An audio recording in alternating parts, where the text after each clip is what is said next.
ಆರ್ಎಸ್ಎಸ್ನ ಚಟುವಟಿಕೆಗಳು, ಸಭೆಗಳು, ಶಾಖೆಗಳು, ಬೈಠಕ್ಗಳು ಸರ್ಕಾರಿ ಶಾಲೆ ಕಾಲೇಜು, ಸರ್ಕಾರದಿಂದ ಅನುದಾನ ಪಡೆದಿರುವ ಶಾಲೆ ಕಾಲೇಜುಗಳು, ಪಬ್ಲಿಕ್ ಪಾರ್ಕ್ಗಳಲ್ಲೆಲ್ಲ ನಡೀತಾ ಇದೆ ಅನ್ನುವುದು ಏಕಾಏಕಿ ಸಚಿವ ಪ್ರಿಯಾಂಕ್ ಖರ್ಗೆ ಅವರ ಗಮನಕ್ಕೆ ಬಂತು. ಅವರು ಮುಖ್ಯಮಂತ್ರಿಗಳಿಗೆ ಇವನ್ನೆಲ್ಲ ನಿರ್ಬಂಧಿಸಬೇಕು ಅಂತ ಪತ್ರ ಬರೆದರು. ಕ್ಯಾಬಿನೆಟ್ನಲ್ಲಿ ಚರ್ಚೆಗೆ ಬಂತು ವಿಷಯ.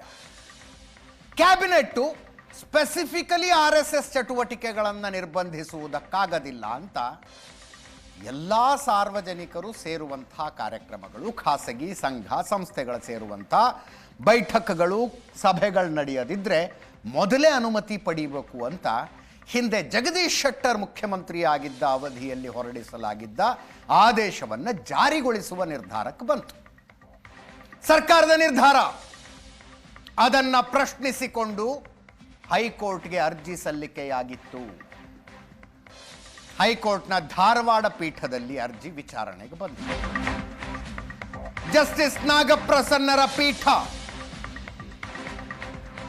ಅದಕ್ಕೆ ತಡೆ ಕೊಟ್ಟಿದೆ.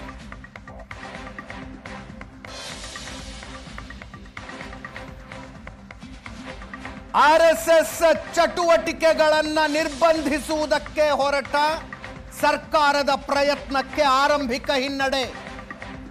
ಹೈಕೋರ್ಟ್ನಲ್ಲಿ ಆರಂಭಿಕ ಹಿನ್ನಡೆ.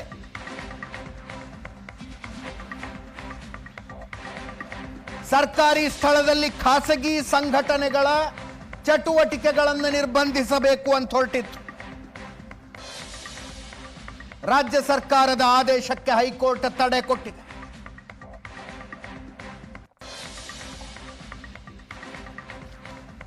ಪುನಶ್ಚೇತನ ಸೇವಾ ಸಂಸ್ಥೆ ರಿಟ್ ಅರ್ಜಿ ಸಲ್ಲಿಸಿತ್ತು. ಸಂವಿಧಾನ ಕೊಟ್ಟಿರುವ ಹಕ್ಕನ್ನ ಸರ್ಕಾರ ಒಂದು ಆದೇಶ ಮಾಡಿ ಕಿತ್ಕೊಳ್ಳೋದಕ್ಕಾಗದಿಲ್ಲ ಅಂತ.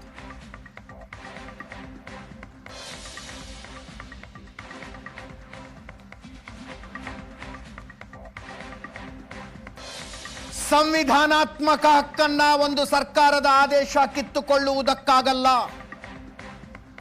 ಇಂಥ ಆದೇಶ ಕಾನೂನಿನ ಮೂಲಕ ಬರಬೇಕೇ ಹೊರತು ಆದೇಶದ ಮೂಲಕ ಅಲ್ಲ. ಅಭಿವ್ಯಕ್ತಿ ಸ್ವಾತಂತ್ರ್ಯವನ್ನು ಕಿತ್ಕೊಳ್ಳೋದಕ್ಕಾಗದಿಲ್ಲ ಅಂದಿದೆ ಕೋರ್ಟ್.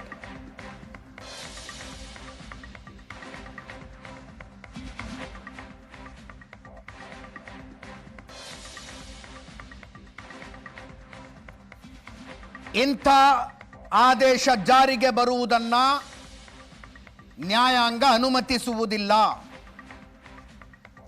ಸರ್ಕಾರದ ಈ ಆದೇಶ ಸಂವಿಧಾನದ ಹಲವು ವಿಧಿಗಳನ್ನು ಉಲ್ಲಂಘಿಸುತ್ತೆ ಅಂತ ಹೇಳಿ ಮಧ್ಯಂತರ ತಡೆ ಕೊಟ್ಟಿದೆ ಹೈಕೋರ್ಟ್ ಧಾರವಾಡ ಪೀಠದ ಜಸ್ಟಿಸ್ ನಾಗಪ್ರಸನ್ನರ ಪೀಠ.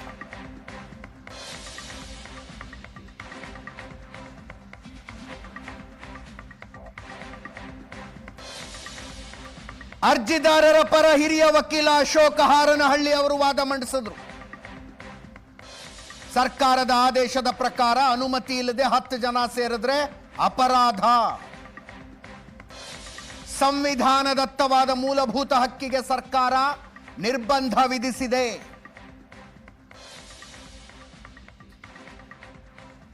ರಸ್ತೆ, ಪಾರ್ಕು, ಮೈದಾನ, ಕೆರೆ ಇತ್ಯಾದಿಗಳ ಪ್ರವೇಶಕ್ಕೆ ನಿರ್ಬಂಧ ವಿಧಿಸಿದೆ.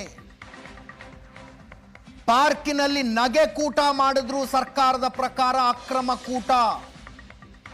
ಅಶೋಕ ಹಾರನಹಳ್ಳಿ ಅವರ ವಾದವಾಗಿತ್ತಿದು. ಜಸ್ಟಿಸ್ ನಾಗಪ್ರಸನ್ನ ಅವರು ಒಂದು ಹಂತದಲ್ಲಿ ಕೇಳಿದ್ರು, ಸರ್ಕಾರ ಬೇರೆ ಏನನ್ನೋ ಸಾಧಿಸೋದಕ್ಕೆ ಬಯಸಿದೆಯಾ ಅಂತ. ಸರ್ಕಾರದ ಪರ ವಕೀಲರು ತಮ್ಮ ವಾದ ಮಂಡನೆ ಮಾಡೋದಕ್ಕೆ 1 ದಿವಸ ಟೈಮ್ ಕೇಳಿದ್ರು. ಅಂತಿಮ ಆದೇಶ ಬರುವ ತನಕ ಈಗ ಸರ್ಕಾರ ಹೊರಡಿಸಿರುವ ಆದೇಶಕ್ಕೆ ತಡೆ ಅಂತೂ ಹೈಕೋರ್ಟ್.